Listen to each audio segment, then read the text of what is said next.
I should have known something was wrong when Deputy Martinez called me that morning. His voice had that careful tone people use when they're trying not to laugh while delivering serious news. He said, and I quote, "We have a situation at your property. There's a woman in full camouflage gear with a crossbow attempting to neutralize your livestock." When I asked him to repeat that because surely I had misheard, he confirmed that yes, the HOA president was indeed dressed like she was going on a hunting expedition, complete with face paint and what appeared to be a ghillie suit made from artificial turf samples. By the time I arrived at my ranch, Margaret Blackwell, our esteemed HOA president and self-proclaimed guardian of suburban excellence, was crouched behind my tool shed. She had leaves stuck to her designer yoga pants with what looked like double-sided tape, and she was whispering into a walkie-talkie about hostile bovines breaching the perimeter. My cow Bessie was standing about 20 feet away, chewing her cud and looking profoundly unimpressed. A trail of organic baby carrots led from Margaret's hiding spot to where my goat Stanley was happily munching away, completely unaware he was supposed to be the enemy in this bizarre suburban warfare scenario. Let me back up and explain how we got to this point. My name is Robert Mitchell, though most folks call me Bob, and I'm a retired veterinary technician who moved to Pine Ridge Estates about 3 years ago. I bought the last undeveloped 3-acre parcel on the eastern edge of the subdivision specifically because it allowed agricultural use. The previous owner had fought tooth and nail to keep that designation when the developers moved in, and I was grateful for his foresight. I keep 3 dairy cows, 2 goats, and a small flock of chickens, including a rooster named Colonel Sanders who has opinions about everything and isn't shy about sharing them at 4:30 in the morning. Margaret Blackwell had been HOA president for 7 years when I moved in. She wore pearls to every meeting, even the emergency session about storm drain maintenance, and carried a leather-bound notebook that she referred to as the neighborhood Bible. She had rules about everything from the acceptable shade range for mailbox posts, beige to light taupe only, to the maximum height of decorative garden gnomes, 12 inches including any pointed hats. She ran Pine Ridge Estates like it was her personal kingdom, and she was not pleased when an actual working ranch appeared on what she considered her territory. The passive-aggressive letters started about 2 weeks after I moved in. Dear Mr. Mitchell, it has come to our attention that your rooster's morning vocalizations constitute a sound nuisance under Section 12.4 of the HOA bylaws. Please take immediate action to remedy this situation. Then came complaints about my fence. Apparently split rail was too rustic for the neighborhood aesthetic. My scarecrow was deemed non-conforming yard art. The compost pile was called an unsanctioned waste management facility. She even complained that my cows were visible from the community walking path, as if livestock had somehow become offensive to the human eye. When letters didn't work, she escalated to fines. $50 per day for each unauthorized livestock presence. $75 for substandard fence aesthetics. $100 for what she called agricultural visual pollution, which as far as I could tell meant she could see my barn from her 3rd-story window if she used binoculars. I contested every single fine through the proper channels, pointing out that my property was zoned for agricultural use and predated the HOA's formation, but Margaret had stacked the board with her supporters. Every appeal was denied by a vote of 4-1, with only Tom Bradley, a fellow retiree who kept bees in violation of Section 8.9, voting in my favor. Margaret's campaign against my ranch reached new heights of creativity when she started spreading rumors at the monthly HOA meetings.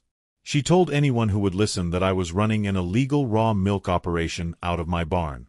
She claimed my goats were attracting coyotes to the neighborhood, which was particularly creative since we hadn't seen a coyote in Pine Ridge since the golf course was built. She even suggested that my chicken coop was decreasing property values by a minimum of 15%, a figure she claimed came from a very reliable real estate analysis that she could never quite produce when asked for details. The situation became genuinely concerning when she organized what she called a neighborhood action committee dedicated to addressing the rural blight in our community.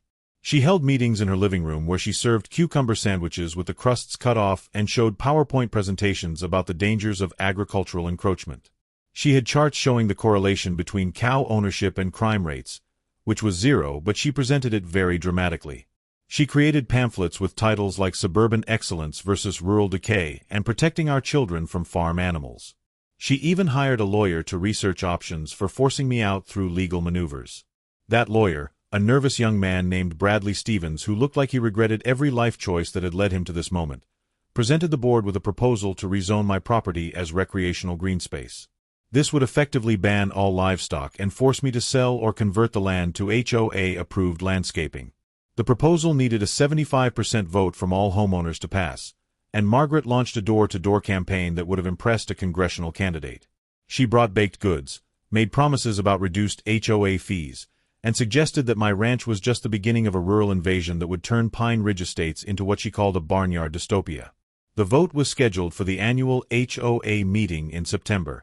Margaret was confident she had the numbers, and she wasn't shy about telling me so.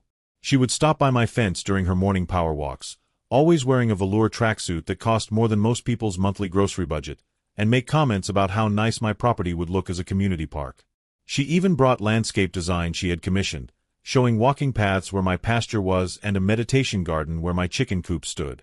She said it with a smile that never reached her eyes, the kind of smile that made you understand why people in medieval times believed in witches. 3 days before the vote, everything changed. That's when Margaret decided that waiting for legal channels was taking too long and took matters into her own hands. According to the trail camera footage I reviewed later, she arrived at my property at 2:17 in the morning dressed in what I can only describe as suburban commando gear. She had purchased a hunting crossbow from a sporting goods store, the receipt for which would later become evidence, and had watched what appeared to be several YouTube videos on livestock management and tactical infiltration. She spent 45 minutes trying to climb my fence, despite the gate being unlocked, and eventually succeeded in falling into my compost pile. What happened next was captured in crystal-clear high-definition video thanks to the security system I had installed after Margaret's visits became more frequent. She approached my barn with the crossbow raised, whispering into her phone which was recording everything for what she called documentation purposes. She identified Bessie as a primary target and took aim, though thankfully she had failed to properly string the crossbow and the bolt fell harmlessly about 3 feet in front of her. She then tried to manually corner my goats, which resulted in Stanley the goat eating her tactical vest while she wasn't paying attention. The whole thing might have been funny if it weren't so genuinely disturbing. I discovered her at 5:45 that morning when I came out to do the morning feeding. She was stuck in my chicken coop, having somehow locked herself inside while trying to document what she called evidence of unsanitary conditions. Colonel Sanders had taken a particular dislike to her and was perched on her head, crow calling like he was announcing the arrival of royalty. She was covered in feathers, mud, and what I politely will not describe in detail but which comes naturally from keeping chickens. When she saw me, she tried to maintain her dignity by claiming she was conducting an official HOA inspection, which would have been more convincing if she hadn't been holding a crossbow and wearing night vision goggles in broad daylight. I called the sheriff's department and then made a second call to my daughter Emma. Emma works in the cybercrime division of the FBI, a fact I had never mentioned to Margaret or anyone else in the neighborhood because I prefer to keep my family's business private. Emma was visiting for the weekend, and when I explained the situation, she asked me to send her all the security footage and any documentation I had regarding Margaret's campaign against my ranch. She reviewed everything over her morning coffee, occasionally making small humming noises that I recognized from when she was a child working on particularly interesting puzzles. Then she smiled and said she needed to make some calls to friends in various departments who might find this situation interesting. Within 72 hours, Margaret's carefully constructed world began to unravel in ways she never could have anticipated. It started when 2 federal agents knocked on her door with questions about the unauthorized use of the United States Department of Agriculture logo in her anti-ranch propaganda.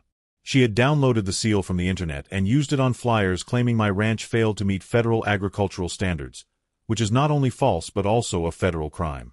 The agents were particularly interested in her detailed documentation of her campaign, which she had helpfully organized in color-coded binders with tabs for different violation categories. The investigation quickly expanded when Emma's colleagues discovered that Margaret's husband Dennis had been illegally dumping yard waste from their landscaping business into federally protected wetlands behind the golf course. The digital trail was extensive, including invoices, GPS records from the dump truck, and surprisingly detailed photos Dennis had taken to show Margaret how thoroughly he was removing evidence of their lawn care activities. There were also questions about their taxes, specifically whether they had been claiming the HOA president's salary Margaret had been paying herself without proper board approval or documentation. But the real surprise came when the investigation revealed that Margaret had been embezzling from the HOA funds to finance her anti-ranch campaign. She had spent nearly $30,000 on lawyers, consultants, and what she listed as community improvement research, which turned out to be payments to a private investigator she hired to follow me and document any potential violations. She had also used HOA funds to purchase the crossbow, the night vision equipment, and surprisingly, a drone that she had crashed into my barn on its first flight. Every transaction was carefully recorded in the HOA's financial system, because Margaret was nothing if not organized in her corruption. The special HOA meeting called to address the situation was the most attended in Pine Ridge Estate's history. Every seat was filled, people stood along the walls, and someone had brought popcorn which seemed appropriate given the circumstances. Emma had prepared a presentation titled When HOA Authority Goes Wrong, a case study in suburban overreach. She presented it with the same calm professionalism she used in federal court, methodically laying out evidence of Margaret's trespassing, attempted animal cruelty, misuse of federal insignia, embezzlement, and what she referred to as conspiracy to deprive a citizen of lawful use of their property. Margaret tried to interrupt several times, but Emma had come prepared with the security footage. She played it on the projector screen that usually showed pie charts about landscaping budgets. There was Margaret in her makeshift ghillie suit, trying to aim a crossbow at Bessie. There she was again, stuck in the chicken coop, being firmly told off by Colonel Sanders. The crowd's reaction ranged from gasps to barely suppressed laughter. When Emma showed the footage of Margaret falling into my compost pile in slow motion, someone actually applauded before catching themselves. The vote to remove Margaret from the HOA board was unanimous. Even her usual supporters couldn't defend the crossbow incident. The board also voted to drop all fines against my property and to officially recognize the agricultural exemption that had always been in place. Tom Bradley was elected interim president, and his first act was to propose a resolution protecting all pre-existing property users from future HOA harassment.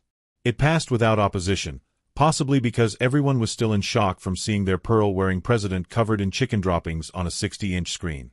The criminal charges were filed the following week. Federal misuse of insignia, criminal trespassing, attempted animal cruelty, and embezzlement of HOA funds totaling $28,743. The county prosecutor, who had been waiting years for a case this interesting, added charges of harassment, making false reports, and conspiracy to commit fraud related to the attempted rezoning scheme.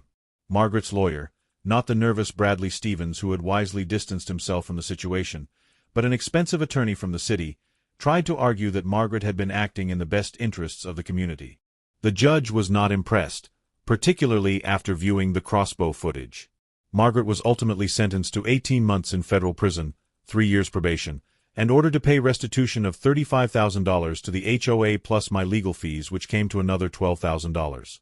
When the judge read the sentence, Margaret's face went through a remarkable transformation from disbelief to rage to something that looked like she was trying to calculate if she could claim insanity even at this late stage. She actually said out loud that this was discrimination against people who cared about property values, which did not help her case for a reduced sentence.